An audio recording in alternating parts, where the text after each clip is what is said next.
The Yellow Brick Road. This video does not reflect the actual views of real people. These are actors playing a role to entertain audiences. No persons or animals were harmed in the making of this video. Gosh, I love YouTube and I love Google.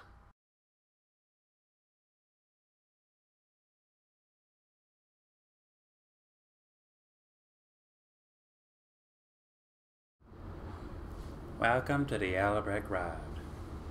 I'm the brother, and he's the real brother. I failed. Fuck. Freddy still wins, though. That's all I care about. Welcome. Yes. I'm the genetically superior being, and this is the remains. Welcome.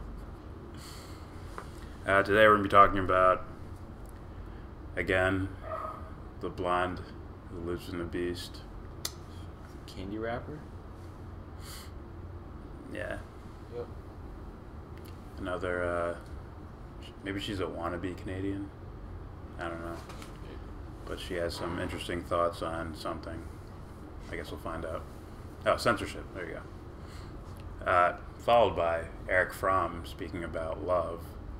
Actual love. Not just words we say. We have genetically modified skeptic speaking about his experience with Jesus or God or something. And last but not least, Marc Lamont makes a visit to the Breakfast Club, and we watch him cry and beg for the forgiveness from the Jewish people for his blatantly anti-Semitic rhetoric. Not Owen Benjamin, but Marc Lamont, yes. So let's kick it off with the blonde who lives in a beast. That's such a whack name. Alright, blonde in the belly of the beast. How should we fight censorship? What's up, Toasted? Let us get through some of these, and then we'll have you on. Alright, so blonde in the belly of the beast. How should we fight censorship? I'm not listening to your ideas. Fuck on. Hey guys. Over the last few years especially, we've unwittingly participated in tightening the noose around the neck of free speech. Perhaps it wasn't even unwitting. We really should have known. We did know. While surveillance and censorship have been part of American history, in the last few decades, we've become aware of just how closely we're being monitored by the government. And in the last few years, we learned about Google's search ranking manipulation. We saw tech giants deplatform a number of dissidents. Yet normies on the left and some on the right seem to think that this was somehow necessary and contained. That I wonder how she defines normies. Yeah. Just curious, though. it would never shape our society, let alone begin to define it, that it would never manifest in any meaningful way. Of course, leftist elites that were at the helm of this were obviously aware that they were engaging in social engineering. At first, we didn't really notice. Demands placed on speech were mostly social and were presented under the guise of merely behaving properly, of being kind to people. And even those on the right, especially Christians, could get behind that. But the left's defining characteristic is an inability to practice restraint, so naturally they went too far and their agenda was exposed. They forced all... Okay, so I think she's talking about, the CNNs and MSNBC, those type of things. Even the Young Turks throw them in there. But she's not talking about actual classical Democrats, like a Chris Hedges or a Cornel West. Or even like a Jimmy Dore. Like, she doesn't mean them. Like the actual powerful voices in the quote-unquote left. Right? I think most of them view who she calls Democrats as basically right-wingers as far as their practices go. But, as long as I can pick a team to fight against, I'll feel like a winner. all of us, but younger folks in particular, to abide by a staunch code of verbal ethics under which even minor transgressions result in drumhead-style social media trials. Even if the perpetrator demonstrates an appropriate amount of regret and engages in the requisite amount of flogging, a la Roseanne, the outcome was and is almost always the destruction of future career possibilities as well as complete social alienation. I watched this video that really disturbed me. I know it was supposed to be funny, but I just kept thinking, this is the end game for the left, an entire generation made impervious to criticism based on their multicultural characteristics that have not only lost the ability to engage in humor, but will become those that enforce an ever more restrictive future verbal code of ethics. Just a bit of background because I don't want to show too much of the video, but a panel of college students was shown episodes of Seinfeld, and the reaction to its barely edgy humor was recorded. May cause drowsiness. This is so fucked up. This would totally be controversial in a day like today. That's legit not funny. Does it hold up? No, it's hilarious that people thought this was okay. Twitter would explode. Seinfeld would get backlash. God, no. If we saw that on TV today, people would be like, you better believe that every single person who worked on the show would probably be fired. I don't think this would like fly at all. No, this would not be okay. Ever since the like Me Too movement and stuff like has arisen, like stuff like this would be way too sensitive. I feel like this show's really sexist. Even if I wasn't gay, like even if that didn't directly apply to me, like I actually do have gay friends and like I would be like upset for them. Every single generation gets more and more PC. So for that time, for the older audience, I think that is acceptable for what it is. It might not be for us. I know this seems... So, you want to explain the Seinfeld thing? I guess he was holding a bottle of NyQuil. Yeah, he drugged his girlfriend so he could, because he saw that her father collected like vintage like toys and stuff like that, and he wanted to play with them, and she said, "No, you can't. It's a collection of vintage. You can't touch them."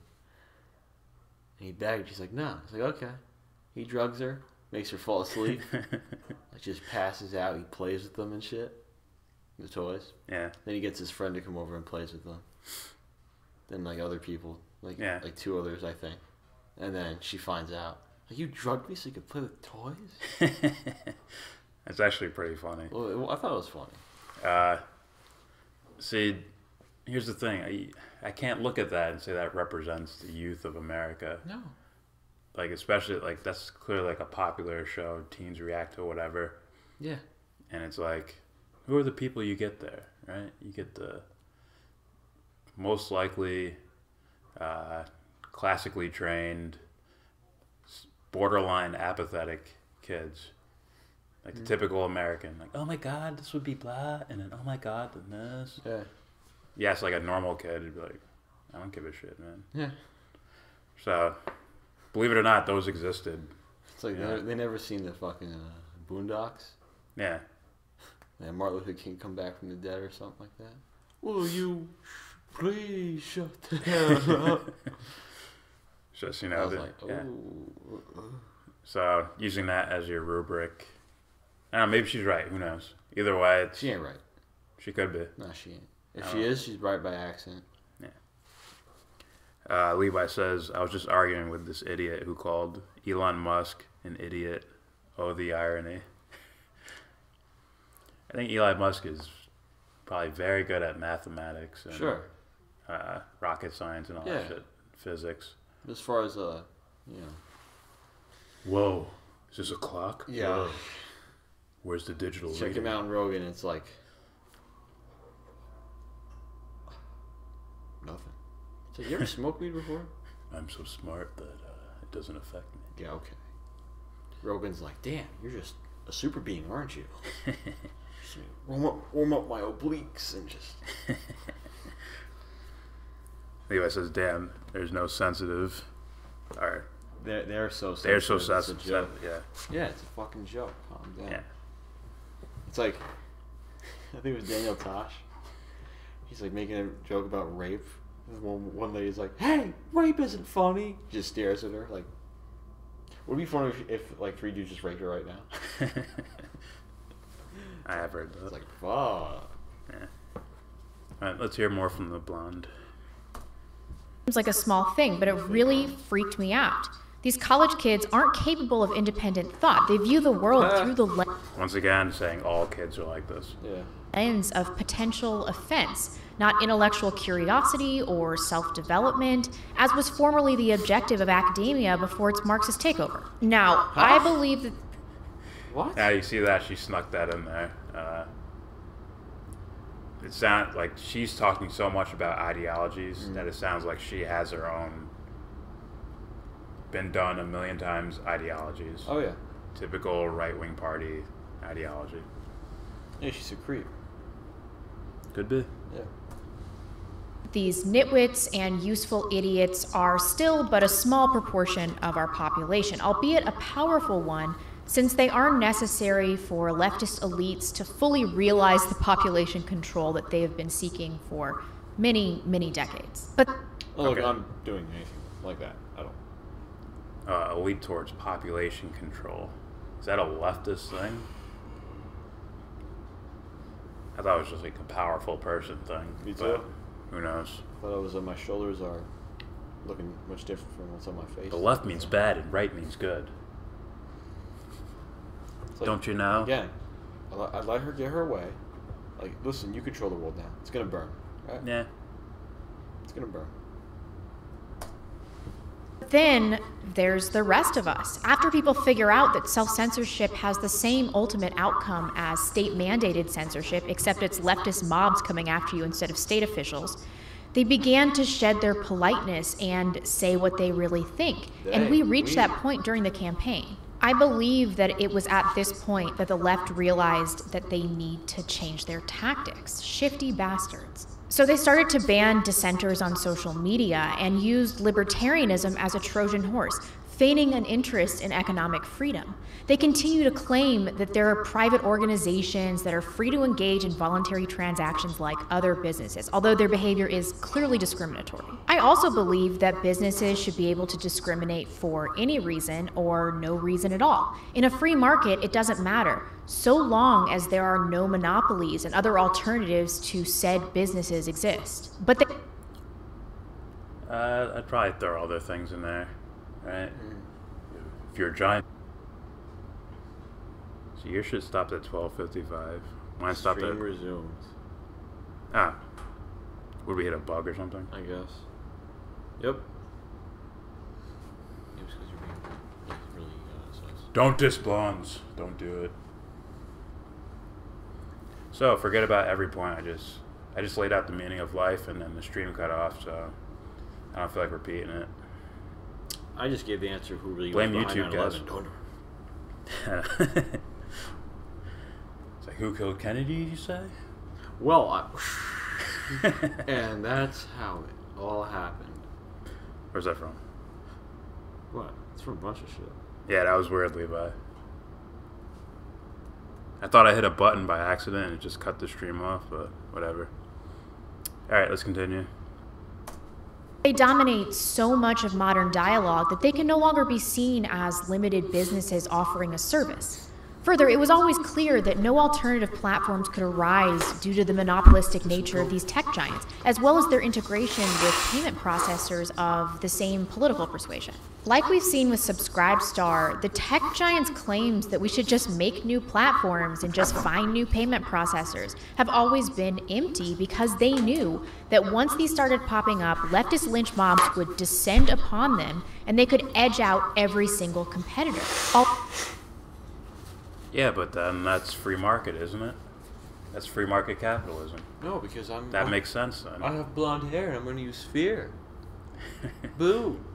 If you only have 20 people into these quote-unquote right-wing social media sites, and you have 50 left-leaning people jump on the site and say, this is bullshit. It's just capitalism. What are we complaining about? You want equal rights? What? Yeah. All the ideas are valuable, not just whatever hits the top of the fucking pyramid? Shit. all the while claiming that they're merely championing the oppressed classes, the underdogs, that they were taking on the man, even though they are the man. Leftist tech giants and politicians have convinced liberals who used to champion all free speech, even those they vehemently disagreed with, that there is some new class of speech never before dealt with, hate speech. That some... Now, here's the thing. I think she's confusing guys in suits that are multi-millionaires that work for Apple with normal Democrats, the classical Democrat. She might be confusing like civil rights leaders with Apple and Twitter and Facebook. And those aren't the same people, man. But she has to hold them up to have an opponent that she can argue with. She can't walk over here. Simple as that. No, her ass will get exposed real fast. She's a coward. Now, hateful rhetoric does not qualify under normal speech protections.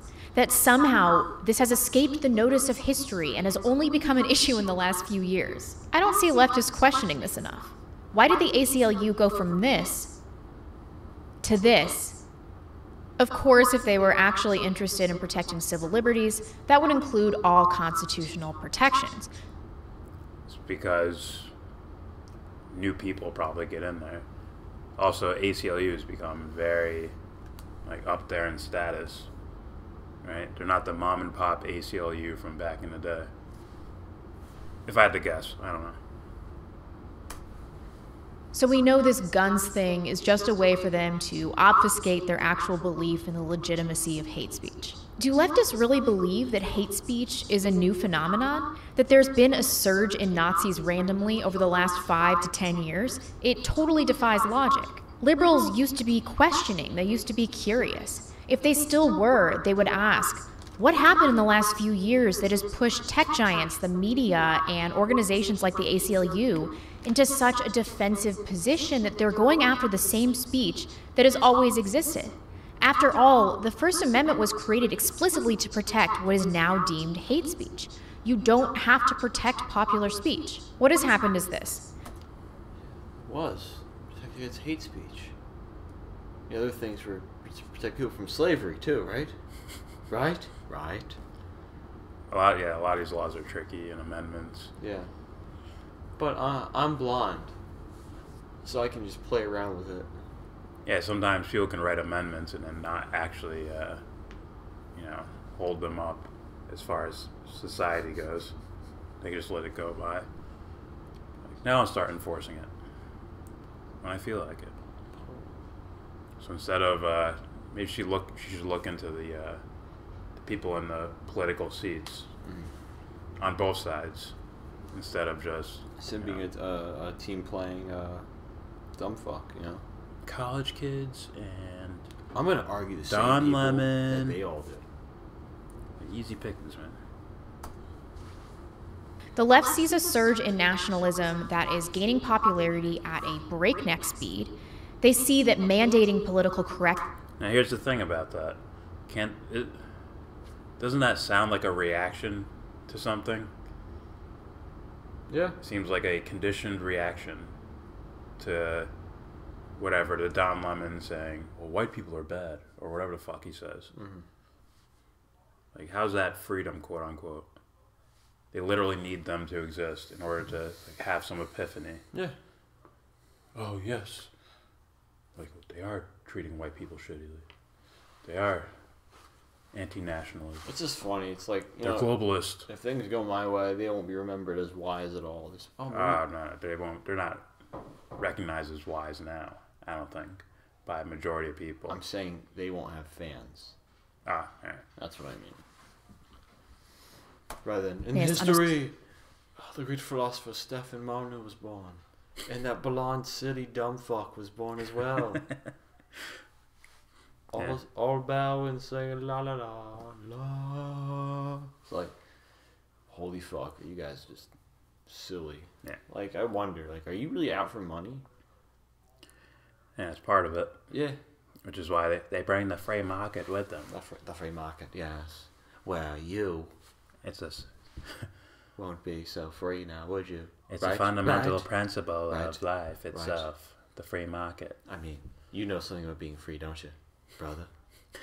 Right? Right? They all have that idea. Like, does anyone actually look at each other when you're all saying that? I mean, they all look the same. Free market and prosperity. They all look the same to me, you know, right? Tyreek, right? Right? Gonna go shoot some hoops later, right?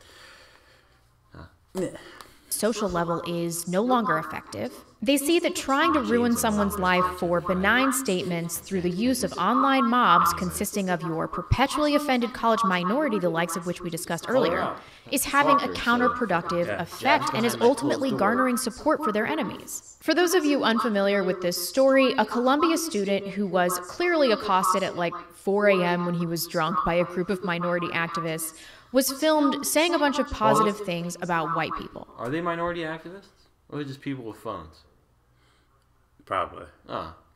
And the other thing, too, Probably if you're wanna drunk... be activists. Maybe. And if you're drunk as fuck, you know, it's like, yeah, but you're still saying this shit. Yeah, it's somewhere in there. It's like this kid I knew, he's drunk as fuck. He's like, oh, I love her so much, man. Oh. Where is she? Is she coming? Where? And Where is she? It's like, you won't be saying that shit if you Yeah. didn't underlying feeling, you know. also, if you're drunk, so hammered, you're not that coherent like that, like Yeah. he is. White people. He would have gassed out a while. He'd be like, We're this. Instead of... yeah. Alright, we're not frozen. Alright, let's hear this rant again. It's beautiful, by the way. Oh, yeah. I love it. We built the modern world. We built the modern world. Europeans. Built the modern world. We invented science and industry. We invented science and industry, and you want to tell us to stop because, oh my God, we're so bad. We invented the modern world. I feel you. We invented the modern world. I would We're have so bad. I would have that guy as a special guest on the show. Oh, sure. Immediately. But we'll and never he would get be him. a friend of the show. We'll never get him. Like, dude, you're the one. We'll never get him. I saw the Matrix movies. Yeah. I might be talking about you, man. Yeah. You're the one. But we'll never get him. You see, he's fucked. Yeah, he's kind of fucked. Yeah, he is. They released his name. What he could do is drop out of school, start watching or start reading up on these Molyneux and Jared Taylors, and piggyback off of them. Yeah, that's what I thought. He could write a book, start a podcast. He's probably good. gonna gain a career off of this. It's money bags. You fucking degenerate. We saved billions of people from starvation. We built modern civilization. White people are the best thing that ever happened to the world. They're so amazing. And I love myself. And I love white people. Say that one more Fuck time. yeah, white people. I don't hate other people. I just love white men. I just love white men. If you listen carefully, Yes. No, it's white people. I mean, that's comedy gold. God, That's beautiful. And she's gonna make a serious defense out of this. And you see, it goes with my game plan. does not because say I'm a dumb anything fuck. negative about any other race or group. Yet this was the obvious reaction. Video of Columbia College student's racist speech in New York. White Columbia University student goes on racist tirade. Columbia University denounces white student who berated black classmates with racist language.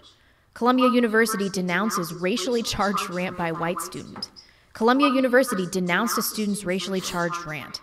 White Columbia University sophomore taunts students of color in racist tirade. He's probably going to get expelled from Columbia for not hating himself enough, and he has thousands upon thousands of people that are hell-bent on ruining his life. Nah. Oh, that might be true. Oh, sure. Like you're saying, he's fucked socially. Oh, yeah. He's gonna have to grow a beard, lift some weights or some shit. Lift some weights. Yeah. Do that Sammy Sosa thing, but in reverse. Oh. Do something like that. But as far as her stance, it's a little like you didn't hear anything that was off there. Anything? Yeah. It's if I point out the best I don't know, foods in the world. I say, these are the best foods in the world. And he names every single possible food combination ever, except yours, except the one you made. Yeah. You'd be like, he doesn't like my food then. Doesn't love it. Or doesn't love it. So when you say, we did it all, we invented everything, we're the best. Yeah. Like that's sort of saying something without saying something. Yeah. It's like atheists saying, there is no God. It's like, okay, well, prove it. I don't need to prove it. I'm not the one saying there is. You are. It's like, you have the burden of proof. Like, you have the burden of my foot in your fucking face, man. So she's just being dishonest here. Or purpose cognitive dissonance. Just like the Stefan Molyneux shit. Look at Poland. It's 99% white. Poland, it's 99% white. It's clean. Everyone gets along. There's no screaming for multiculturalism. There's no race riots. It's like, so what are you saying exactly? I can leave my window open, not like in Baltimore. So it's like, what are you saying with that? Yeah, I know. You're saying something without saying something. Like, we're not your dumb fans that are going to just, yeah, they didn't say anything wrong. Yeah. God, they're not trying to insult it. They didn't say I hate black people. Yeah, Just say, I love white people only. I mean, he's probably afraid you are going to slip through the cracks. He's like, put him through a screening process. Means make sure he's appropriate. Does this shit. Watch, he's gonna have a cooking accident. A little thing right here. Yeah. He's just start scratching his bottom lip like this. You'll see. You'll see. It's like, I really hate South America, except for Brazil, Colombia, Peru. Names everyone, just leaves Venezuela there. See, I just hate this place. Yeah. Except for Brazil, Peru. It's like the only baseball players that don't steal, cheat, and lie are the ones who have somewhat straight hair or of European descent. It's like, huh? What are you trying to say? I hate all of New York baseball teams except the Yankees. It's like, there's only one team. I know. Thanks, Stefan. Alright. It's like, you're all invited to my birthday party. I love all of you. I love everybody that got a card. Looks at Amy. Like, fuck you, Amy. It doesn't say it. And a single mom. You're damaged goods. It's like, dude, I know moms that would beat the fuck out of him. Oh, yeah. It's like, what'd you say? Nothing. In fact, he had a woman. You need to make an argument. He had a fucking woman. He had a woman call on at one time, and he talked to her like that. Do it. Tell her. What? Talk to her just like the way you talk about one. Ah, yeah. Yeah, he's a coward. Yeah. Yeah. Female Evil, Part 1. Dumb fuck talking, Part 2. Are you ready? My dishonest opinion. Replace what he said with any race or group, and of course, this is a non-issue. Of course. For people you argue against, Don Lemon, Chris Cuomo, Rachel Maddow. Yeah. For them, non-issue. Not a viral video, it gets 50 views on YouTube. So let's say you're something of a normie, you're apolitical, you're white, middle class, and you see this viral rant online being called hate speech, saying that this kid attacked and berated fearful minority students. A reasonable person sees this and goes, I'm allowed to live here. You're middle class. Someone's harboring me, my friend. Those were pretty benign statements. This is a country built by Europeans after all, and the reaction to this seems a bit disproportionate. Well, great job media and leftist mobs. You can hear her sneak in, you know. This is a country built by Europeans. Yeah. It's like, fuck, man. Who gives a shit? Like, you don't get it, do you, man? Yeah. You straight up do not get it. And I wish I could talk to this human being. Off camera. You'd have to trick her. What? You'd have to trick her. Or, I mean, let's say, you get off parole, right? And it just so happens that she's using some footage. You see how many people are coming out of this building right here? Oh, it's you. Hey. You know what she's going to do? She's going to go, perfect. She does the John Jones trip thing, except she does it forward. Look, he attacked me. Say, we're under attack. We're under attack. Race war. Ah! He's the one that said it. It's going to be just like, what's her name? Laura Southern? Yeah. It's like, see? I got her. It's like, no, actually, you're fucked. Because I brought a camera, too. Yeah. I'm going to post your video, actually. Good. Just radicalize another normie. They're going to be deep into 4chan in like 6 months because of your treatment of this kid. The left used to be able to hide what they were doing. They subtly subverted our society for basically decades before anyone really noticed. Our what? Society. When were they subverting our society? But then again, when she says left, I think she means guys in corporate suits doing corporate shit. But she uses that to blanket a Tulsi Gabbard and a Jimmy Dore. Says they're them too. I think. Either that or she's really not going out of her way to actually categorize people and just saying they're all bad. And they can't do that now because they're panicking and they've overplayed their hand. All of their tactics are painted neon green surrounded with flashing lights. And that... Yours too. No offense, but yours too. At least the ideology that gave birth to your ideology. Like, they seem so blatant. It's like, when have people been complaining about immigration? Oh, forever? What about free market? Forever. Okay. Multiculturalism? Forever. You're not new. That's why we're doing this, because this is the same old shit.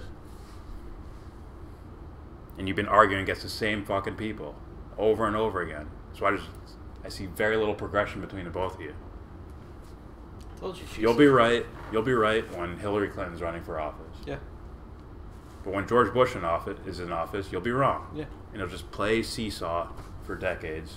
Like, why doesn't the country get anywhere? There you go. These are the ideas. Free market. No immigration. You're dumb fucks. Exactly. Welcome. And this is why we can dub her Pinhead. We might have to meme her. Meme? Yeah. That's the only way these people might consider listening. What, fake blonde in the belly of... We gotta make something viral. Levi, help us make something viral. Oh yeah, man, he would know. Fucking Teddy Atlas. And yeah. He's on that shit, man. He's like, oh, this is my chance. I think he recommended something to us too that got a lot of views. Like, you guys should watch this. We did it and it got views. Levi, where should we dig for gold? Yeah. How do we slap these people around? I'm not slapping. Metaphorically speaking. What black man implies to slap a white woman around? No. You heard it here first, folks. Tyrese has officially announced. Have you seen Baby Boy? Have you seen it? You see how disconnected he was from reality? From white culture. Excuse me, but have you seen Training Day?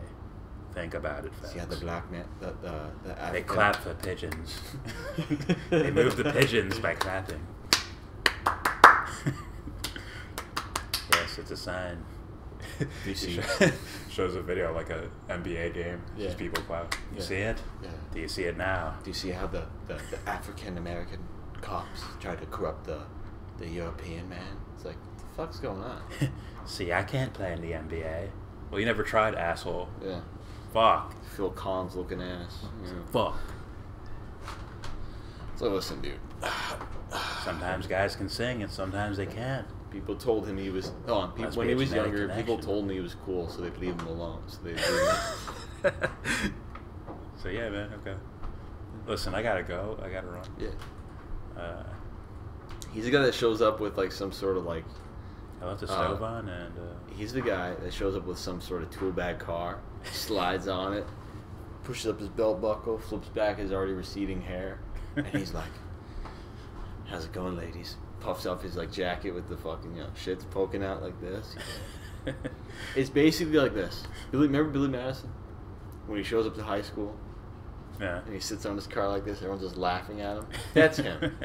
That's him. And when they don't like you, it's because you're smart. That's why I was a ladies' man. I was a ladies' man back then. Don't you get it? Yeah. Do you get it yet? Yes. My life was ruined when I found my one true love cheating on me with a black man. I walked in on him. And you know what I did? I called the cops. And then we took turns stomping the problem out. Alright, continuing. Something we just wrecked him for 5 minutes straight for no reason. Something definitely happened to that guy. Something happened. It's because I'm smart. Alright. That, to me, seems a good thing. First, there is transparency. We see now what they're doing. Second, it means that they're desperate. If you can subvert a society while the populace remains none the wiser, you can do some serious damage. Look what you're doing. Look at Who's this. subverting the... What do you mean? What do you mean by that? Not everyone was thinking the way you're thinking. At any time, at any period of time in America. Is there even a you, you know? Yeah. Like, I'm pretty sure this is, pretty sure you're a conditioned person who doesn't have an idea, of any sort of a fathom of an idea of who you are really as far as my identity. You have no idea what that means. You think it's, ooh, that's my identity. Yeah, that's you. You have no clue. Yeah. Fucking ignorant. That's why the world burns, because of people like you. Fuck. It's not even a joke. Like. But once you can identify tactics and motives, you can fight. This is their last chance to get the people back to sleep, but they don't realize that that's not how it works. You never go back once you're aware of what's going on. Not that the left is not a formidable opponent. They still have tons of institutional power, and they're going to try anything to retain the narrative. Nothing is more dangerous than a wounded animal. So what... It's like she doesn't know where her ideas come from. The Met Hunter saying blacks built the country equals sociopolitically astute. Saying Europeans built the country equals racist hate speech. No. That's the thing. For dum-dums, yeah. Yeah, sure. Yep. That's exactly right, man. Yeah. For dum-dums. That's that. All right. Do we do? How can we be most effective? We can trade places with the left. They also be careful with people like this who might say you need to pick up arms and fight. She won't do it. No. She won't do it. Manu won't do it. No. Black Pill won't do it. Ben won't do it. Ben won't do it. I don't think Ben would move that direction. He needs the system to stay stable so he can keep making money. Not until he gets where the PR firm is like, we did our job. Now it's time to do this. Pick up arms. We have to fight. It's like, he'll support gun rights because it's in his. Oh, my bad. No. I forgot. It's death penalty. Here you go. You do it. Let's go. Lead us. Yeah. Let's go. Here's the axe. One fell swoop. Listen, all we have is this fork. Get it done, Ben. Wait, what? What? So when you hear these people screaming civil war, be careful when they start moving towards weaponry and shit like that. Laura Southern, where to? Possibly. Oh, fucking 100%. Just be sure to remember that most of them are from Canada, so they won't be mixed in it anyways, and they're gonna call for you to grab your fucking weapons. So, Matt Hunter said, "Fight who?" The left. Like I wish I knew what that meant too. Because clearly Jimmy Dorsey, progressive, on the left. Chris Hedges is a progressive on the left. That's right. Cornel West is a progressive on the left. Are they the left that they're talking about? Or do they mean the corporate suits? Yeah. Like, all right, let's finish this. Believe it or not, most people are like, fuck Hillary, but still voted for her anyways because they said, fuck Trump louder. Not because they loved Hillary. And yet there's a third party. Yeah. It's like, you guys did this to yourself. Yeah. Purely.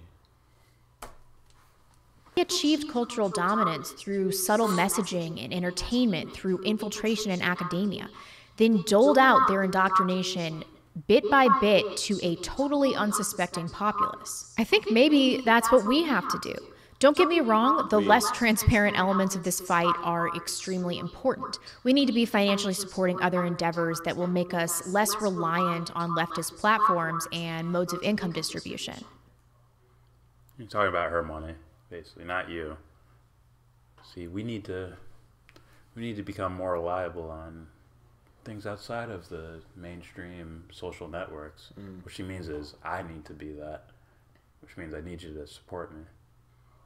Right? She ain't getting a penny. She's not talking about her listeners, I don't think. I don't know. If it's that important, you can leave money out of it. Your ideas will hold you up. Exactly. Gab has demonstrated remarkable resilience, and I know they need funding. Subscribestar hopefully will be able to find another payment processor. Jordan Peterson is working on building an independent platform like Patreon, and if he really does it and allows all people, irrespective of political persuasion, to join... You better hope we don't. Because you're fucked. You better hope we can't get in direct contact with some of these heroes on the right. On the right. I will totally eat crow. People like me who have already nuked their opportunity to LARP as normies should continue course. But those of you, the vast majority I would imagine, that are working normal jobs, living in politically mixed communities, and have to downplay your political orientation, well, you have a unique opportunity. You still have a chance to do this subtle influencing, to obtain teaching jobs. You have a unique opportunity. You can just go online and use an avatar to hide your face and distort your voice somewhat to hide your accent, and then say whatever the fuck you want. Yes. Yeah, if you have something to say, you just fucking say it. Yeah, if you really believe in your ideas, or you know what you're saying is right, then you shouldn't hide your face. If you're in the knowing area, you won't care about losing a job or whatever the fuck. Yeah. You really won't. Yeah. You're like, oh, I know something. That's your wealth. But that might be... It's like, don't have a job. Yeah. Like, this is it. Ah! Jobs in tech. You guys don't seem to realize that you are leftists. And Matt Hunter, you don't seem to realize that you probably see things through a scope. Yeah, how are we leftists? What does that even mean? What does it mean, and how are we leftists? Well, I watch your YouTube. That doesn't mean shit, right? Did I ever say I was a leftist? Nope. No. Nope. I don't categorize myself like that. Sorry. Like, you're not on the team. Fuck. If you hear my idea on like abortion, at least a debate about abortion, you will hear the absolute balance of it. There must be choice. Liberal. Yeah. For a moral decision. Conservative. Eat that shit. Same. To infiltrate leftist spaces. How do you feel about the death penalty? Well, Matt Hunter, you can go check out one of our videos where we talked about it previously. And press play. Also, that's a question of morality, not yeah, left and right. And to start to turn them over slowly. I'm always conflicted about how deep we should go in terms of using leftist tactics. And I've made several videos about freely speaking your mind, which I still agree with. The more we openly speak about what we believe, the less taboo it becomes for all of us. There's this element of shared risk that's very important. But I've never before spoken of the importance of quiet infiltration, and that seems to be vital in all of this as well. And I think the only way some of us can really do this, really truly get in there, is to have the appearance of political neutrality. I don't really... Now, so we're going to lie, huh? Yeah. For that's infiltration? That's called a schemer. Yeah, my mind immediately jumped to neocons during the Bush era. Yeah. It's like, come on, son. I'm a Republican. But then once I did further studying, I realized it wasn't about neocons. Like, they were all a part of this thing. So that's when the left-right thing just went. Yeah. It's like, oh no, that's bullshit. Yeah. It's a facade. Yeah. At the end of the day, you guys can do the same shit as always, right? I saw Obama elected. I'm like, shit ain't gonna change. Yeah. Look at that. I think I literally just dropped politics out of my things I look up. Like, I'll check in every now and again when there's a big story, but other than that, it's just like, this is all bullshit. Yeah. I got more important information to look at. Project for a New American Century doesn't discriminate who or what party gets elected as long as the job gets done. Yeah. Syria, Iran, Afghanistan, Iraq, and so forth. Yeah. Support the idea of working for companies like Google or in leftist academic environments. What I really want to do is to absolutely destroy these institutions with one catastrophic blow. But that doesn't seem to be possible right now. Perhaps the best way is to get in there and create rot from the inside. We can work this from several angles simultaneously. I realized while I was working on this... That's called being a schemer. Yeah. That's being a schemer. That's being dishonest. Fuck, you are a creep. You're a creep. That's what you are. She literally is talking about infiltration and making it rot from the inside. And, yeah. Like, you're a creep. Stay that's what creepers do. Get it, boy. Push. Money over broads, you got it. Fuck push. Chef. Guess what I cook? That there was a notable absence in my government. I don't have to. As leftists, you oppose the death penalty. Now, do you oppose or support lower tax for the wealthy? I never said you had to watch the video, but since your poor understanding of what we're talking about is pretty apparent, that's why I recommended it. You oppose or support lower taxes for the wealthy. And we talk. Hold on. And how do you not know the answer to our stance on this? Whatever. Go ahead. And we already talked about this in our previous video, talking about, what was it, water and food for all? Several videos back. Yeah, at least. So go check that out if you want the answer, because we're focused on this right now. I'm actually going to give an answer, just so it's stated clearly for you. Go ahead.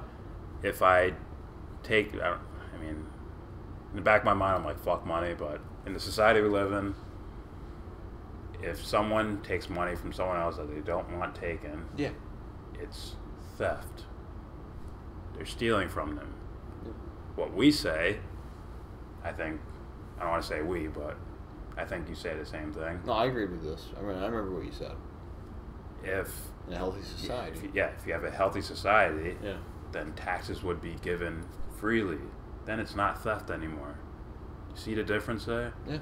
I mean, you can call it, like, we need the free market for charity. But, like, people can live in a socialistic sense with taxes and freely give their money. Like, oh, I know this is going to a good cause. I just don't know which cause to pick. So, just take out this money every time I get a paycheck and spend it on something good that helps other people. Sure. If they freely choose it, cool. If they don't freely choose it, then we need to do the other work. As in, we need the quote-unquote perfect society, or a morally understanding society first. Then you can go to that part. Well, that was easy. Yeah. Look at that.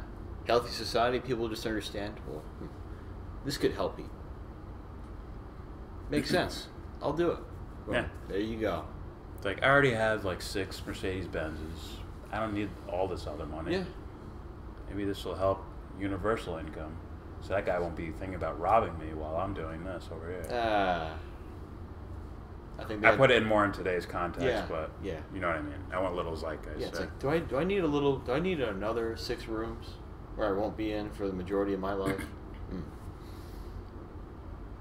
Yeah, you're right. All right. Education, what a surprise. I learned virtually nothing about the history of censorship, how it came about, how different historical regimes utilized it, and the destruction it causes to societies. I haven't done a skipped in school in a while, so if you're interested in the history of censorship and would like to see a video on it, please let me know and I'll start working on it. Also, let me know... Well, I think you already know your audience is going to say yes. I don't know why you asked. That seemed rhetorical in nature. Yeah. But how about you write something about the self? How about that being censored or pushed away or being negated somehow? I'd like to hear her opinions on that. What you think in the comment section. Are we better off trying to destroy leftist institutions through more obvious, transparent tactics? Or should we be more subversive? Should we bother... You should fight immorality. Fight malevolence. Don't fight the left. That's fucking stupid. That's clearly stupid. It's team playing, absolutely. Everyone knows it, yeah. Yeah, which means you have just throwing any sense of morals or identity out the window. What's right versus what's wrong. Like, what's the best possible solution or outcome for all of us? We all can agree upon. Oh, let's aim for that. No. You see, that's their team. We have to destroy them. Like, that's fucking stupid. That's why I said the world burns because of shit like this. Look back in the past and try to, let the ego shatter a bit so you can start in that I don't know state, then try to pick up the pieces and understand things little by little. Yeah. You'll see all the battles going on were actually battles of good versus evil. We don't want the government taking our taxes and spending it on blah, blah, blah, blah, blah. Yeah. That's a moral thing. That's moral. Yeah. We want war, we need war to fight these bad guys over here. Moral. We don't want war because war is bad. Moral. It's all morality based. It's all good versus evil. You're just putting these guises up so you can stay divided or whatever the fuck you want to do. Even if it's not morally strong. Yeah. Meaning a weak moral argument. Now, Hunter, what is she doesn't? What if she doesn't define immorality the same way you do? Well, the difference is what we say is going to hold up and her shit won't. That's the difference. And when you're playing with words, no one's going to define it the same, straight up. But it's an understanding. It's an unspoken understanding, which is why I said if you had the perfect moral world, yeah, it wouldn't be written down on, like you say, stone tablets or whatever. Like, this is it. We ingrained it. These are the rules we follow. Yeah, it's a basic. It'd be like, it's basic laws based off of a basic moral understanding. What's right versus what's wrong. Don't steal. Don't kill. Why? Well, it says there. It's like, no. Yeah, it's more than that. Yeah. All right. Yeah, that's it for this video, I would say. Is there more? I'll just start plugging shit infiltrating, or should we just do whatever we can to hasten their collapse? Can we take a multi-pronged approach? Schemer, snake ass. And here's the thing, right? The quote-unquote left is really these corporate dudes in suits and shit. Yeah. They realize, like, people are pissed about women being raped. Let's sell that back here. Mm. Those are the real guys. But what she ends up doing is looking at the college kids and the hipster people and all that shit, saying that's the left. Like, should we fight them? She's talking about fighting them. Yeah. Meanwhile, the banker's like, sounds like money to me. Yeah, keep going. Keep fighting. Yeah. There's more money for me. They don't give a fuck. They don't give a fuck. They're like, hey, yeah, dude, do your thing. Do your thing. 1, 2, 3, 4, 5, 6. It's 10 million. 7, 8, 9, 10, 11. It's 12. Keep fighting. I got a quarter to fill. So, what if people were to live in a morally perfect world? Would they realize it? Yes and no. See, it'll get a little woo-woo, but I'd say these are the topics where it's hard to go further on, because then it becomes metaphysical. Right? There's an idea of like the collective unconscious, and I believe that people that truly did the moral work can handle the bad ideas in that area. Sure. AKA their subconscious and things like that. Yeah. Which has an effect on the ecology of how humans interact. Mm. Also, because you're going to have people that are born, right? Yeah. They're born, so they're not like automatic. I understand right and wrong. They have to do the work. They'd have to do the work. Yeah. So there is no structured, hyper-masculine solution to any of this. It needs masculine and feminine. It needs the masculine action, and needs the feminine sinking and feeling and what the fuck is going on type stuff. I can tell you it'd be fucking way different than this. It'd be completely different than what we're doing right now. It'd be people who are human nature. Be people who are basically talking about decisions that would affect outcomes. Not outcomes of people, but like just decisions as far as like what should we do with this amount of food, or like how should we like move this over here. There'd be no war. There'd be no fucking like guerrilla warfare, no political warfare, none of that shit. You know, 'cause those guys are the guys that anybody could talk to at any given time. But the point is that their ideas hold up completely. They're the adults in the room. That's the idea. Yeah. Go back, Matt. Go back and watch. They're supposed to be champions. That's what they're supposed to be.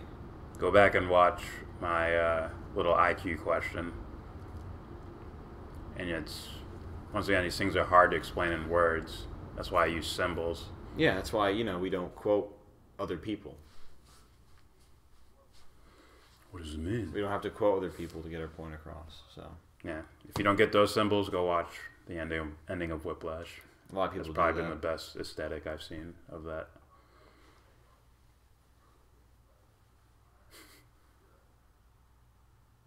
And he's like.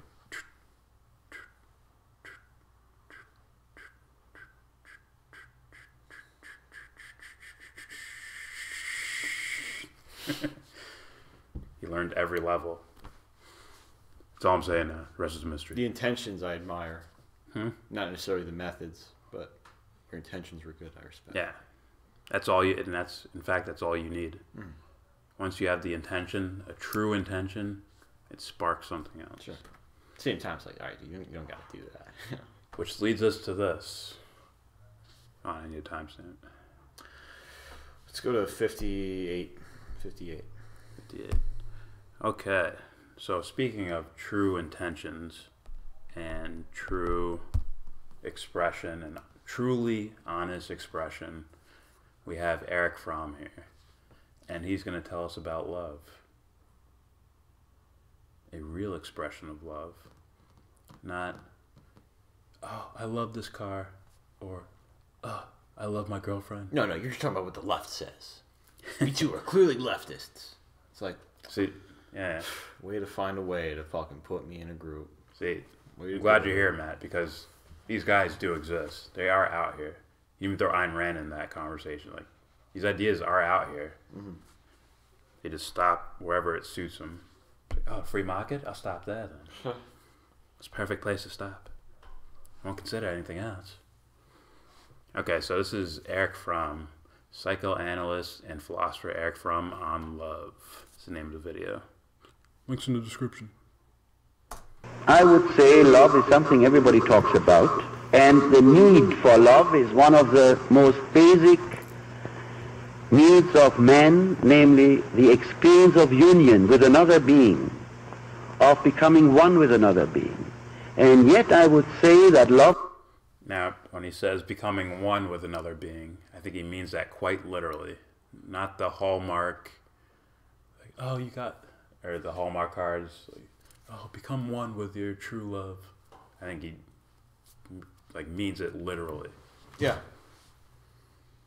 Today is a relatively rare phenomenon. That we have a great deal of sentimentality, we have a great deal of illusion about love, namely as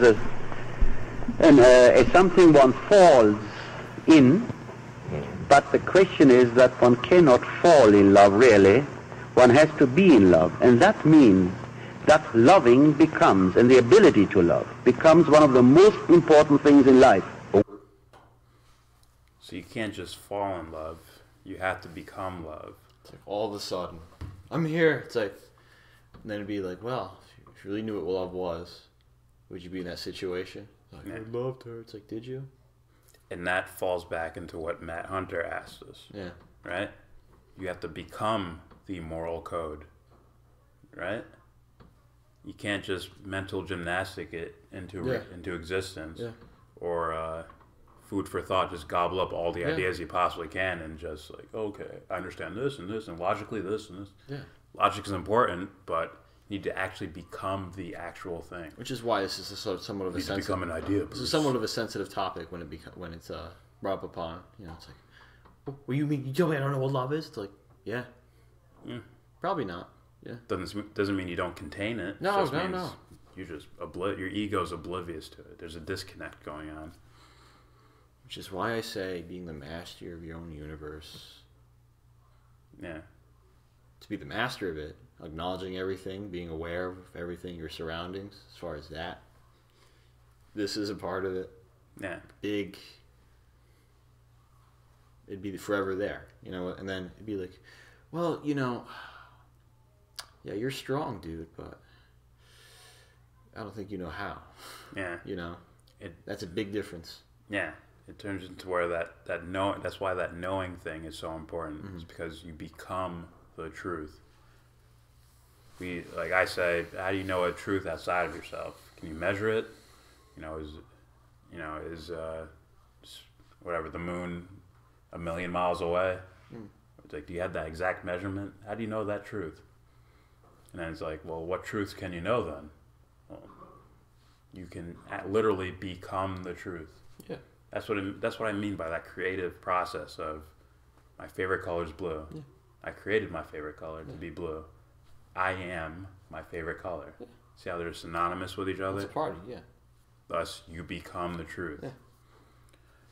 Self-work is important. That's just typical leftist lingo, you just said.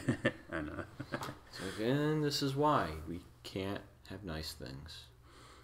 Let's hear more from Erich. Why is it so difficult for us to be in love as human beings? What is wrong with us, as you see it? Because we are concerned with things, we are concerned with success, we are concerned with money, we are concerned with instrumentalities. And the most important things we talk about on Sundays are things to which we pay very little attention.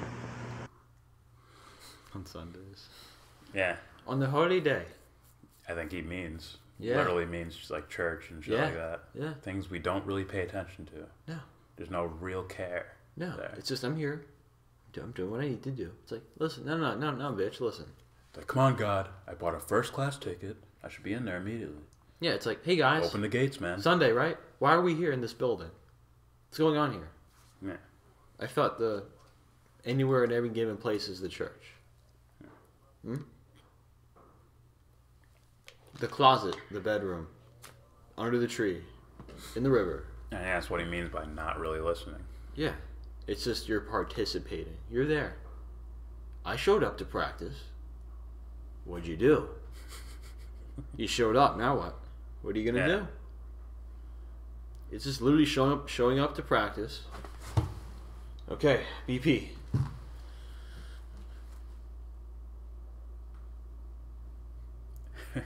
See, I saw 5. I took batting practice. 5 pitches. Next guy. Okay. Watch this, guys. I'm going to do something. See? And that works again with that creating. By the way, I'm not going to explain that. That works with the being the truth thing, right? If someone like, who are you? And you're like, I'm a ball player. Like, well, no, that's what you do.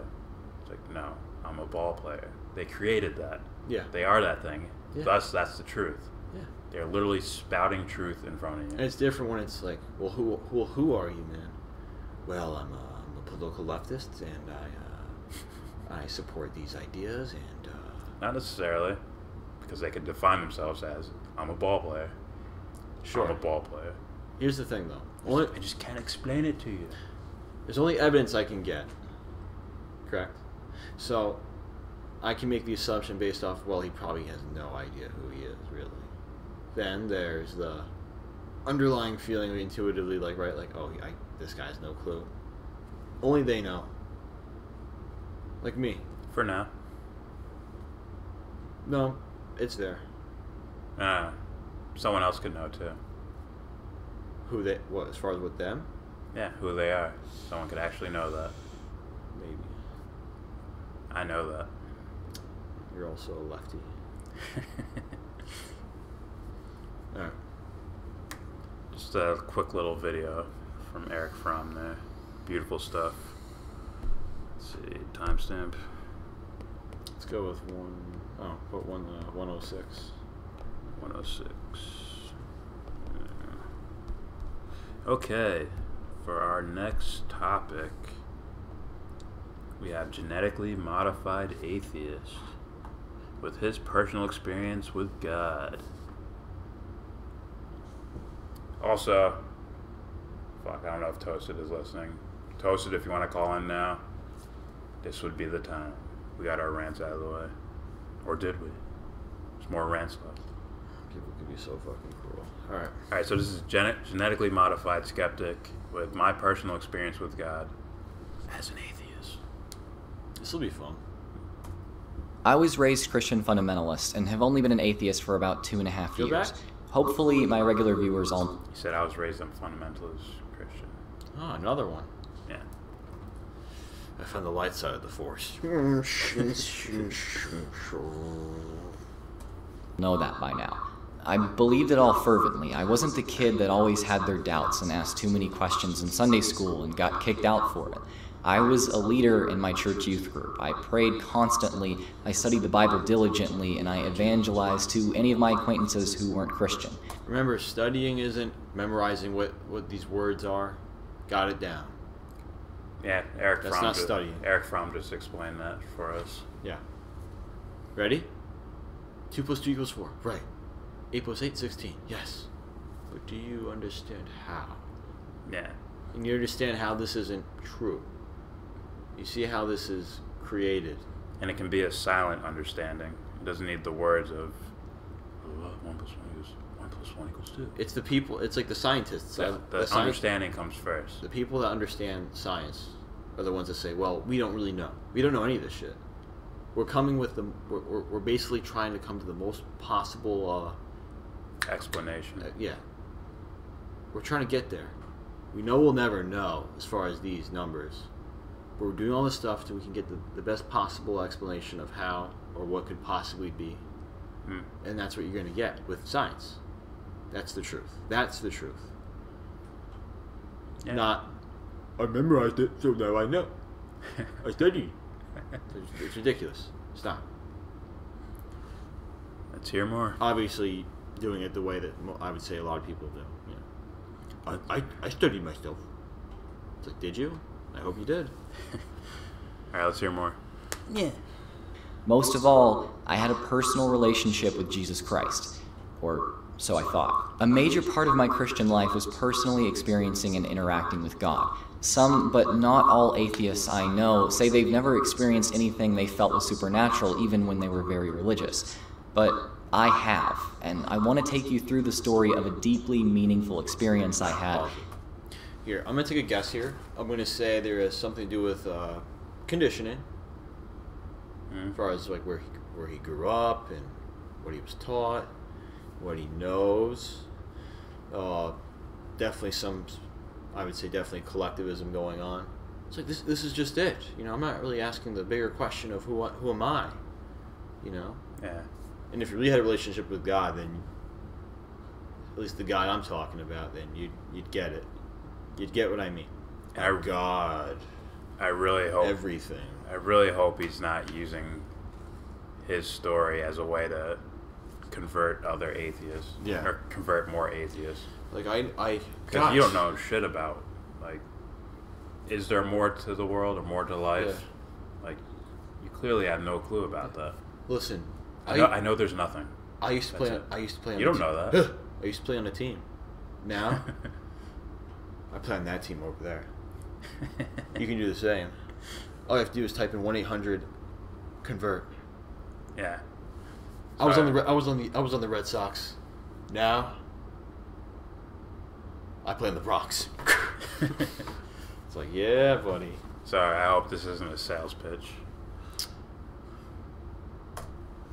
Tell you what it meant to me then, and tell you what it means to me now.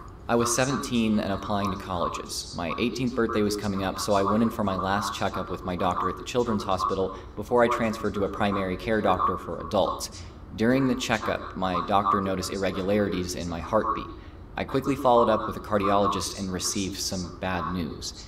The cardiologist suspected that I had a condition that could shorten my life, even making me vulnerable to a potentially fatal heart attack as a teenager. Just a few months before, my friend's otherwise healthy teenage little brother died of the condition that I was suspected to have, so I was afraid for my life. Shortly after learning of my condition, I got accepted into my first choice of universities, but with further testing only confirming the doctor's suspicions, I wondered whether I'd even live to finish college. I was confused. Why would God allow me into my top choice of schools only to let me die at a young age? I felt Oh, there's some evidence right there, you know? Why would God allow this? Yeah. It's, listen, fucker. Stop thinking of God as some outside force that's looking down upon you in some sort of way, like, oh, he's greater than me. It's what's the word? It's basically a greater representation of yourself. I think that's what people are doing here. It's like, this guy needs to realize that what he was probably doing, or most people do, as far as people who are most, I don't want to say something wrong here, people who indulge in this, purely, you know, as far as Christianity or whatever, they're the people that understand that, even if they do believe in a God, as far as another being, that if they run up the stairs and they look in the big mirror, they see themselves. You, it's like, oh, he's separate. It's like, no. Yeah, you might be so far into fundamentalist land, or you were so far into fundamentalist land that you ended up throwing everything out. Yeah. So then again, this is wrong, so... Like, did you ever... Store in a closet. Did you ever really believe? Did you ever really believe in the first place? Which is the question. Matt Hunter, it wasn't God. It was nature that wanted him dead. Fuck. Well, on paper, I don't know, Matt. Depends what you mean by nature and God. Yeah. I'd have to see what you mean by that. I might even use those as the same word or the same thing. Yeah. But I think it's more of he wanted him to have the threat of death. Yeah. Which we all have, but he just got a little closer to the edge. If he actually did that. Oh, I guess so. I had no hope but through my relationship with Christ, so I turned to him in prayer. Right away, I felt that he told me to have patience. He had a plan. So I did, and a couple months later, just before I was to move off to college, I finally received some good news. My cardiologist performed more invasive but conclusive testing and found that I only had a mild heart arrhythmia. I left the hospital ecstatic and said a quick thanks to God on the way home. A couple weeks later, I finally started college. At the start of my second semester, though, I began to feel very convicted. I hadn't given God enough credit for allowing me good enough health to go to school. That was wrong, and I felt God urging me to meet with him. Now, I want to really take you into my head here. There's a simple guitar piece which I wrote during another spiritual experience that I think relays my feelings at the time, so I've decided to use it here as a backing track. It was late, and everyone in my dorm had settled down. I closed the door, sat at the foot of my bed, and opened my Bible to Proverbs.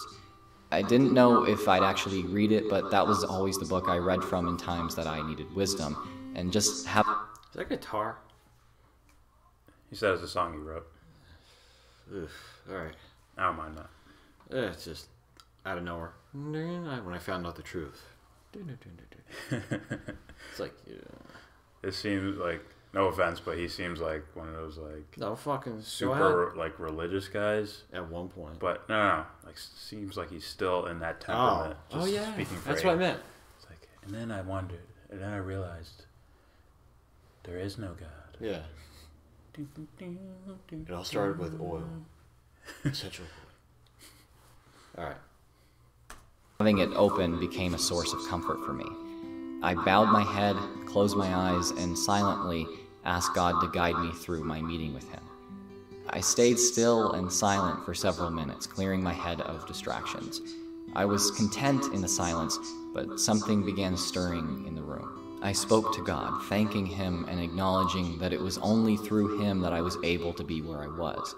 My conviction only grew stronger. There was more I needed to bring to him. See, ever since my misdiagnosis, I had become closed off to others. The stress of medical issues combined with the stress of my first semester of college had made me cold. I was too callous to grow as a person, and it was keeping me from the life that God wanted for me. I finally admitted that out loud, and suddenly I wasn't alone in the room. Something intense swept over me. God's presence was there and was overcome with indescribable peace. Time became imperceptible, and see, there's definitely I'm not trying to attack anybody else who does this too, but there's a lack of an ability to explain something more. Yeah. It's just God. It's like, that's you. That is you. And more. We'll get to that. Just saying. It's like, but this is the explanation. This is how I know. It's like, huh. Did his homosexuality play a role in him leaving the church? Fuck. Is he gay? I don't know. Me either. Damn, Matt. He could just be soft. Could be. I mean, he's a soft person. I got some essential oils as well. No freaky. Says it right there. Fuck. Right there. Can you even take that back, man? I just said no freaky. Look, it says everyday I don't think oils. you can take that It says back. it. Dude, you know what? I got some essential oils too, man. Yeah. Come on, son. It said soft. Huh? Being soft. Yeah. It's like, I do this for your face and hair and... I think he's calling it BS. As I can see a BS sign right above it. Really? Yeah.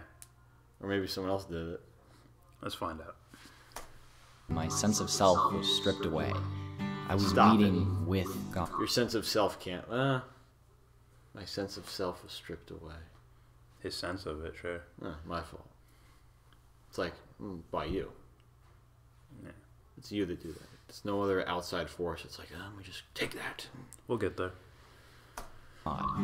No words were needed to communicate what would happen from there. I was to become more open, more vulnerable, more compassionate. God would allow me to feel emotion like I never had before for a few days from that point on, and then I'd choose whether or not I wanted to keep that gift from Him or not. I asked to remain in that moment for a while, and God allowed it. I stayed there still, staring at the words printed on the first page of Proverbs in my Bible. Who knows how long that went on for? It could have been minutes, it could have been hours. But at some point, it ended, leaving me feeling totally at peace. I fell asleep next to my open Bible and slept perfectly until morning. Over the next few days, I did feel incredible compassion for others. My emotional calluses wore away, and I began to understand those more emotional than I typically was. I obviously asked God to let me stay that way, and He allowed me to keep a portion of what I'd been feeling for good. It was an incredible way to start a semester, and I was so grateful to have been allowed to go through it all. As unique or life-changing as that experience sounds, it's far from the only one I've ever had. I actually had to choose between several experiences I could tell you guys about for this video. Growing up how I did, those moments were definitely special, but they weren't uncommon. The presence of God was something I felt pretty often. Not always in huge miraculous ways, but also in still small ways that felt like the comfort of a close friend. What the fuck? The government knows. Friend. I mean, I had a personal relationship with Jesus Christ. If I hadn't felt like He was there with me sometimes, then I wouldn't have ever called it a relationship. To run through just a few other spiritual experiences I've had, I asked God for wisdom like King Solomon's at 9 years old, and He told me it would come through him as I got older. As a preteen, I rededicated my life to Christ, and I felt Him at the church altar with me. At church camp, I felt God in the room with me more than I could feel people there. In high school, I intensively studied apologetics so I could effectively share the gospel with my acquaintances who were unsaved, and God met me multiple times in that process. During college, I even had experiences much more intense than the one I described here. The point is, I've had a lot of very powerful personal experiences with God in my life. So why then am I an atheist? The answer is, it's a result of my view of personal experience. See, a few years ago, a lot of people I knew started using and selling essential oils. A lot of them claimed that the oils cured medical issues of theirs, like chronic migraines, heart disease, and even cancer, and that oils could do the same for other people. I found that there was no research showing that essential oils could do any of those things. It's like, weed cures cancer, bro. Like, you didn't say that. No, I think the people he's talking about probably really meant that. Oh, probably. But it's also like, it's BS. It sounded a little bullshitty to me. No offense to this guy. He could be completely honest, but Maybe. my intuition's like, is this for your viewers? Like, making shit up? Some shit sounds made up.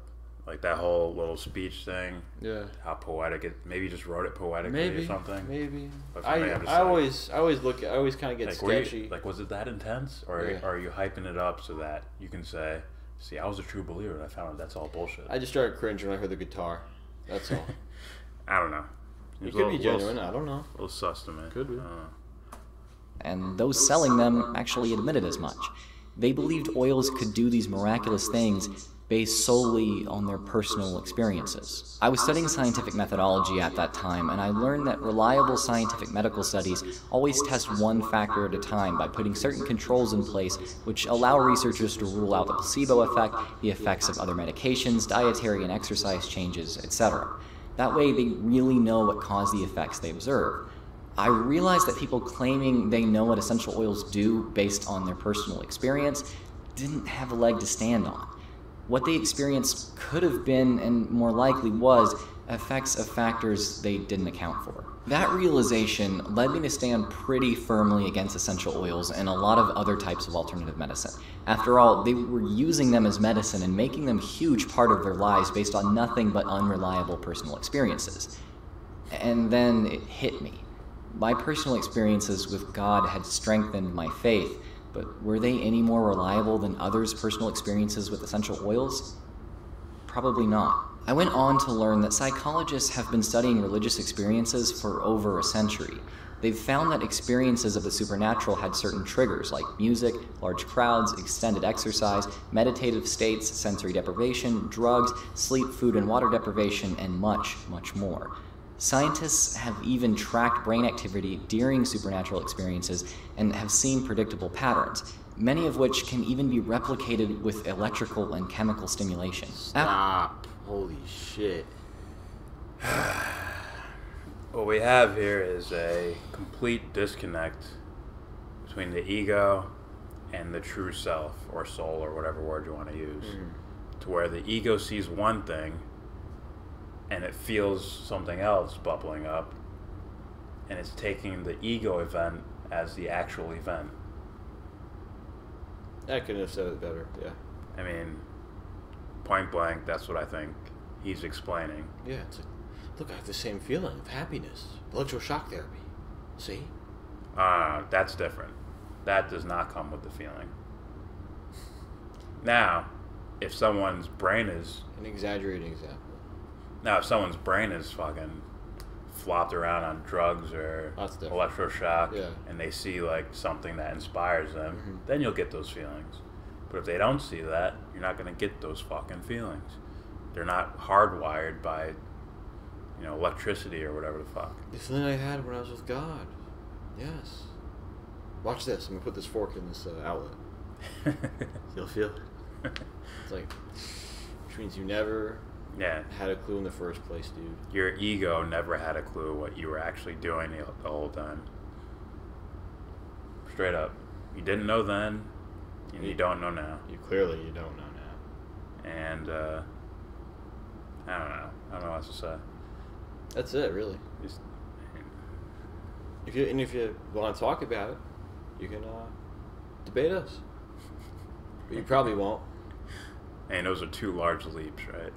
Yeah. From super fundamentalist to super atheist. Yeah. It's like, that's a large leap right there. Again, Bronx, New York. Look at Johnny Damon. Dude's a caveman. Then he shows up with short hair and highlights and a shaved face. Someone dared him to do that shit. The highlights. Hey, A-Rod's doing it. A-Rod's a tool. Okay. So, I'm sorry, you were the whole time. I ain't sorry. This entire process of this entire story from fundamentalist to atheist, all I've been hearing is ego content the entire time. I mean, I really talked to Jesus. No, your ego is talking to itself. Your ego is I was talking to God. Your ego is talking to itself. Right, like this, like, it's looking good. Right. Let's go. I looked at premier psychologists and scientists, and they told me, like, no, that's your ego observing someone else's work that you probably don't truly understand. Yeah. But so-and-so said, what do you say, dude? Let's hear it. Did you stop and ask, like, well, what is a religious experience? What is that? Yeah. Is it... I wish you'd put, like, a link to the study or something like that in your video. Or an excerpt from somebody saying, this is what I mean. Yeah. Like, so we can call that person wrong. You had a near-death experience, figuratively or literally, and then you possibly accepted something greater than yourself, and then you came to this conclusion over here. What you don't realize is you didn't really accept something greater than yourself. You did and you didn't, but you went to something that made you feel the most comfortable, rather than keep digging into the unknown. We grab a hold of this and wait for the tide to come. And and the same thing goes with like you said, near-death experience. Figuratively or literally. Let's say you've been studying just the Bible the whole time. And when they had that near-death experience, like, oh, I saw light and I saw angels and all, like, yeah, you created that. Let me be clear. I mean figuratively or literally. Yeah. I was like, yeah, you create that. You took content. Yeah. You create. That's what you want to see. Yeah. It's like, fuck. Wouldn't that, like, look at good ideas and bad ideas. Wouldn't that be the best possible idea? No, you need mushrooms to see that shit, dude. Yep, you're right. It's like some Holy Ghost pulls you aside. Like, you're just gonna see what you want to see.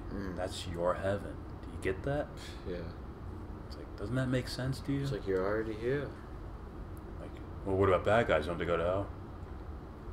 Like, people are so fucked up. Yeah. All right. Moving on. Scored 128. Okay, so our last story here.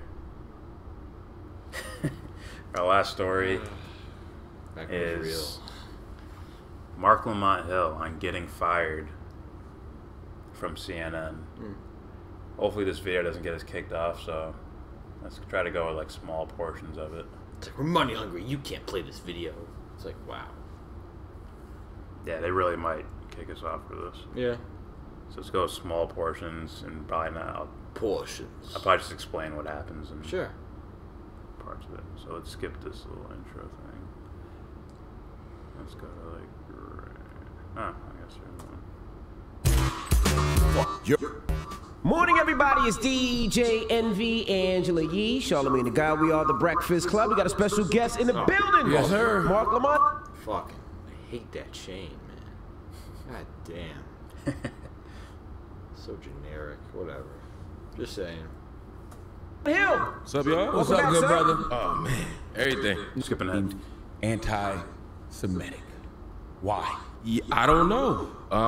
They still haven't told me that. They never told me it was anti-Semitic, and it wasn't anti. Well, for people that don't know, what did you say that allegedly got you fired? We're gonna play the clip too. We have an opportunity to not just offer solidarity in words, but to commit to political action, local action, and international action that will give us what justice requires, and that is a free Palestine, from the river to the sea. That's right. Emphasis. Yeah. Nothing wrong with it. Yeah, I gave a speech at the United Nations. It wasn't like I had like a one-liner. It was a 22-minute speech where I laid out a criticism of the. It's titled Marc Lamont Hill destroys. What's it called? UN. UN. The UN. You mean Israel? Yeah.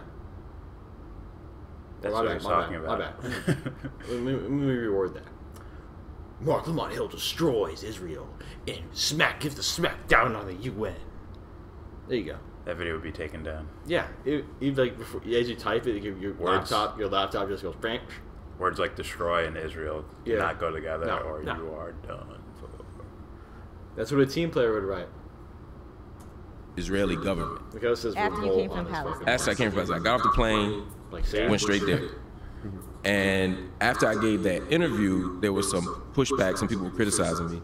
And then the next morning, I got a call from CNN, and they said that the speech was not in line with their values.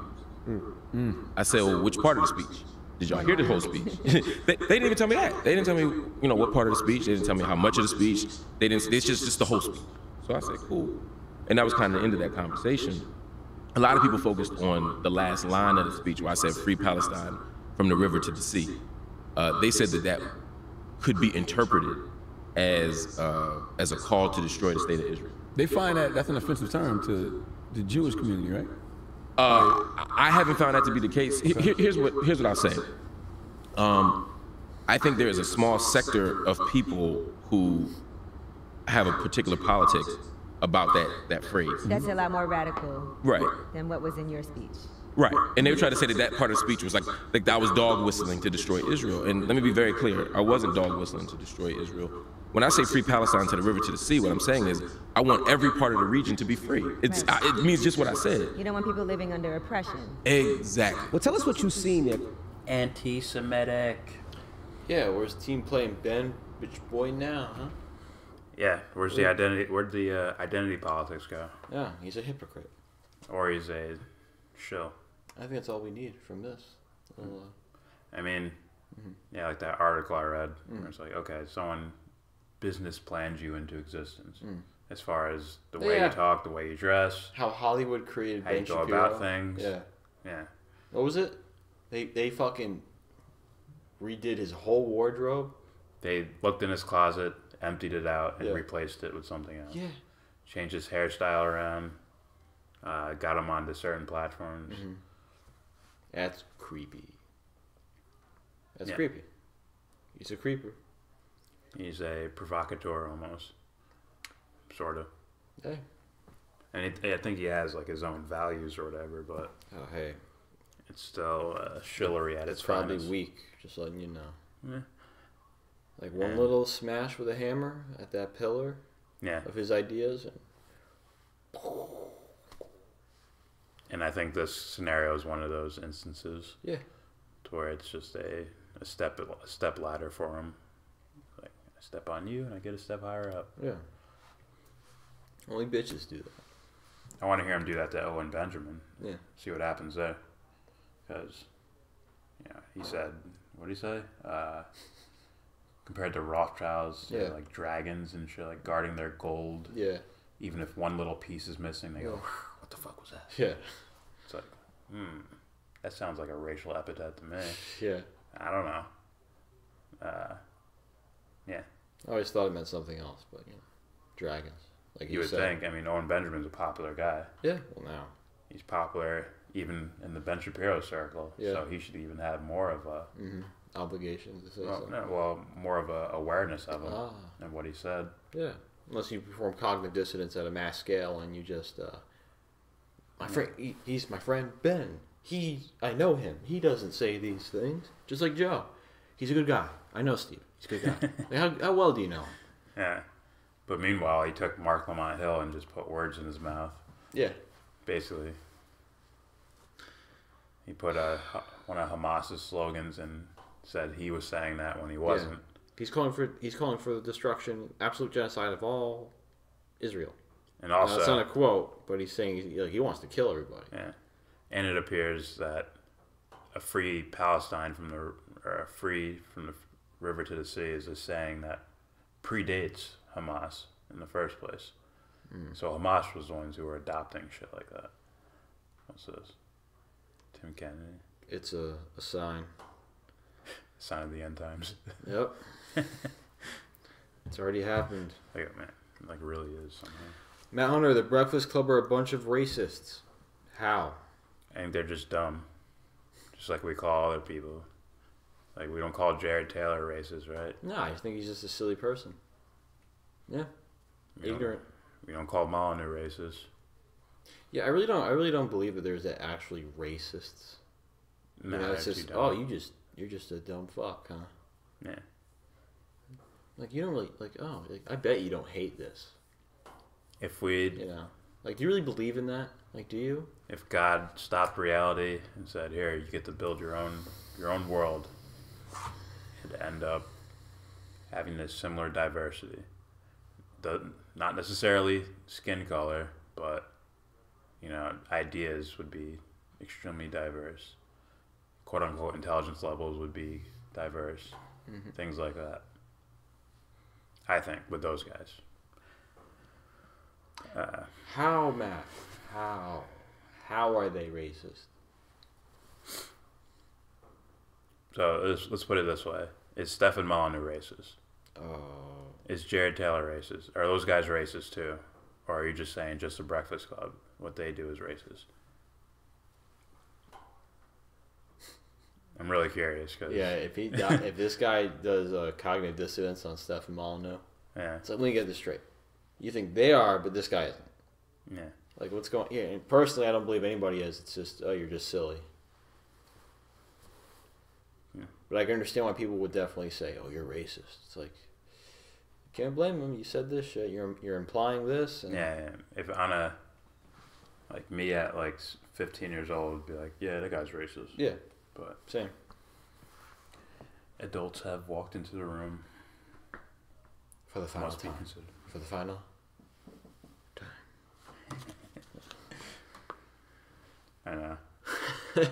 Like, he gave Stefan Molyneux his own world. Like, the soul would be screaming to get up. Like, what the fuck? Oh, it'd be mass shootings everywhere. It'd be Mike Tyson's Punch Out. It'd be. Let me in. There'd be mass shootings and shit like that. Probably. I'm serious too. Yeah. It'd be like if you see his psyche, his psyche played out into a world. Be like, fuck, they won't let me be myself. They think IQ is understanding triangles and fucking circles. Yeah. It'd be I got passion here. It'd be another nightmare. That's why I say. No, your passion is genetic. That's why I would say, like, oh, in your world it'd fucking burn too, just like this one. Which means, oh, you don't have the solutions, do you? No, this doesn't mean that you have an opening. Well, if your world be so perfect, I'm like, listen, my world would be aiming for the best possible idea and going for that. Yeah. Trying to be the closest to that. That's what it should be. His animus, his subconscious, his shadow, his divine feminine would all be screaming, like, free me. Stop trying to control everything. Yeah. You say adjust your genetics. But stop trying to control everything. But for now, we'll go through a screening process. It's like, you're a dick. You can't talk to me unless I understand who you are. You won't challenge my ideas. You're not a threat. Yes. Click, click, click, click, click, click. You're only 10 years old. You don't have anything to offer. Click, click, click, click, click, click, click. And Stefan's subconscious creations that are screaming for freedom will end up creating minority groups with different cultures and styles and shit. Matt Hunter, these idiots have claimed that the only reason prisons exist are to make their developers wealthy at the expense of black people. How's that racist? How? Now, is it team playing partially? Yeah, 100% team playing. But I think it's more to boost their guys up. If you have if you have ignorant people, and they can obviously see something wrong going on as far as, do prisons profit off of people being in a part of the prison industrial complex? I explained that last video how that has happened. I don't know how widespread it is, but it seems like it's happening. Using prisoners in California to fight wildfire. Hold up. But you guys believe that too, right? You see, Matt, even if I explain to you what we really mean, it'll probably just go right over your head. Because you already have like a... Oh, that makes us racist. A presupposition, I guess, right? So yeah. I'm a racist too. Yeah, whoa, I'm a self-hating whitey. You've been indulged in the black culture for too long, young James. Yes. But yeah, there's definitely people profiting off of people in prison. Yeah. And, so when you see there's poor people are the easiest to exploit if you look at it. Yeah, and when they just a group of people just happen to be to look a certain way, you know, the ignorant people are going to say, I think we're being targeted, versus, I just think you're in a shitty scenario. It doesn't matter what or who you are. It's just they're the soft target. Yeah, Like, oh, that's easy. Yeah. There's Just because you happen to the live out of here. shape dude running away. Yeah. There's the other fit guys who are just like, yeah. This one out of shape dude, he's right there. They hate fat people. It's like, no, you're just easier to catch. Yeah. And I'm not calling them dumb. I'm calling them unfortunate victims of, as far as their environment, not environment as far as like socially, but economically. Yeah.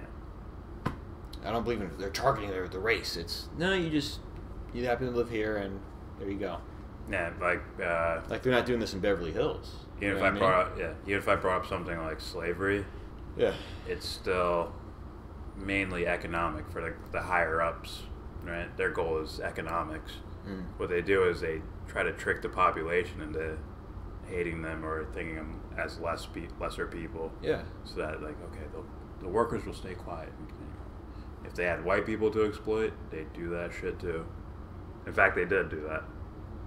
Believe it or not. They believe that, quote, wicked white people, and that better be a quote from them, dude, because, flooded the black community with guns and crack.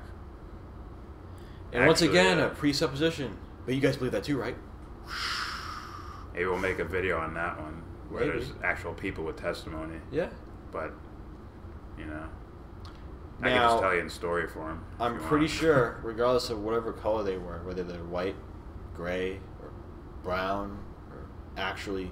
I think we actually brought this up black. before. Yeah, we did. It just probably went right over his head because I'm pretty sure he was the guy we were talking to about it. And there were still white guys in those neighborhoods, too. Yeah. They didn't give a fuck about them either. Yeah, no. Like, fuck you too, buddy. You live here, we can take advantage of you.